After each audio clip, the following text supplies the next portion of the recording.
स्वागत है दोस्तों हमारे YouTube चैनल मार्क्सवाद और हिंदी साहित्य डॉक्टर शेख नज़ीर।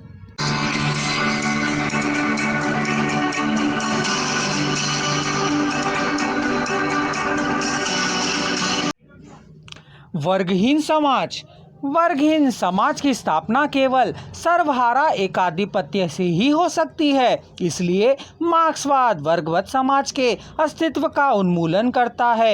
इतिहास के अध्ययन से यह भी स्पष्ट होता है कि उत्पादन शक्तियां और उत्पादन संबंधों की विषमता के फलस्वरूप ही समाज वर्गवत होता है, अर्थात एक वर्ग शोषक होता है तो दूसरा शोषित। समाज में स्थित इस असमानताओं के उन्मूलन के लिए ही मार्क्सवाद सर्वहारा जन समुदाय में वर्ग चेतना को जागरूक करता है और यही सर्वहारा वर्ग क्रांति के द्वारा शोषक वर्ग का विनाश कर राज्य के अधिकार को प्राप्त कर लेता है।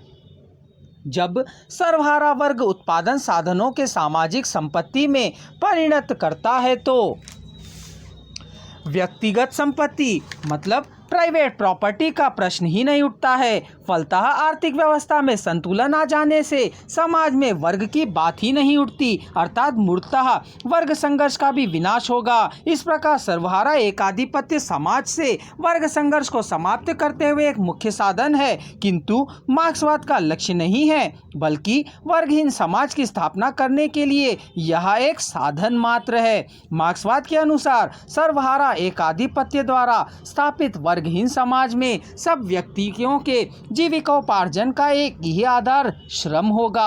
उत्पादन के साधन समाज की संपत्ति होने के नाते मुनाफेदारों के लिए कोई स्थान नहीं रह जाता।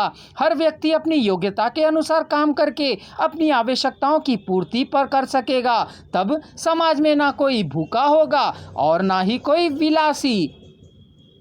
वर्गहीन समाज में सब लोग सामूहिक रूप से प्रसन्नतापूर्वक अपनी शक्ति भर उत्पादन करेंगे। कुछ आलोचकों का विचार है कि सर्वहारा वर्ग में ही वही डिक्टेशनशिप है जो पूंजीवादी वर्ग में थी, तो सर्वहारा एकाधिपत्य में जनवाद का क्या स्थान होता है।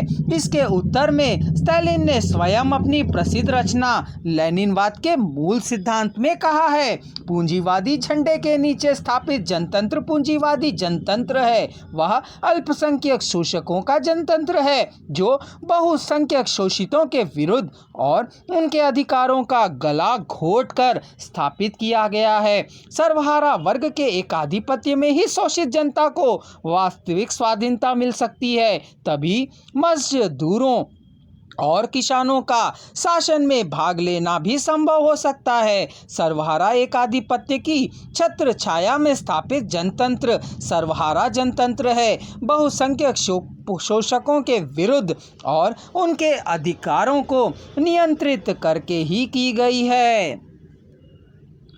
उपयुक्त स्टालिन के उद्धरण से यह बात स्पष्ट होती है कि सर्वहारा वर्ग की एकाधिपत्य और पूंजीपति वर्ग इन तीनों में एक व्यक्ति के द्वारा दूसरे व्यक्ति का शोषण तो अवश्य है, किंतु अंतर इतना ही है कि पूंजीपति वर्ग में व्यक्तिगत संपत्ति की वृद्धि के लिए यानी अल्पगत हित साधना के लिए बहुमत शोषितों को दबाया जाता है, जबकि सर्वहारा वर्ग के एकाधिपत्य में संपत्ति को सामाजिक करने के लिए यानी बहुमतों के हित के लिए अल्पमत शोषकों को दबाया जाता है। यद्यपि सर्वहारा एकाधिपत्य में बहुमत के हित के लिए अल्पमत का दबाव होने पर ही मूलतः वही मार्क्सवाद की एक सशक्त साधना है जो दो व्यक्तियों के बीच की खाई को मिटाकर एक वर्गहीन समाज को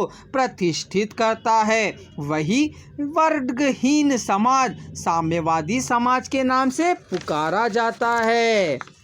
दोस्तों, अगले वीडियो में हम देखेंगे मार्क्सवाद और साहित्य।